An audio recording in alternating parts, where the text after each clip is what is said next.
അങ്ങനെ എല്ലാവരും ഉറ്റുനോക്കിക്കൊണ്ടിരുന്ന അക്ബർ ഖാന്റെ പ്രതികരണമാണ് ഇപ്പോൾ വന്നിരിക്കുന്നത്. കുറച്ച് ദിവസങ്ങളിലായി സോഷ്യൽ മീഡിയയിൽ മുഴുവൻ അക്ബർ ഖാന്റെ അവിഹിത ബന്ധമായിരുന്നു പറഞ്ഞുകൊണ്ടിരുന്നത്. ഇത്രയും ദിവസമായിട്ട് അക്ബർ ഖാന്റെ ഭാഗത്തു നിന്നുള്ള ഒരു പ്രതികരണവും വന്നിട്ടുണ്ടായിരുന്നില്ല.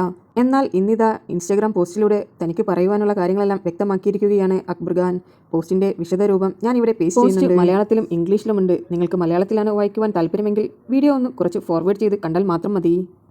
പുതിയ അപ്ഡേറ്റ്സുകൾ അറിയുവാൻ നിങ്ങൾക്ക് താല്പര്യമുണ്ടെങ്കിൽ എൻ്റെ ചാനൽ സബ്സ്ക്രൈബ് ചെയ്ത് സപ്പോർട്ട് ചെയ്യുക.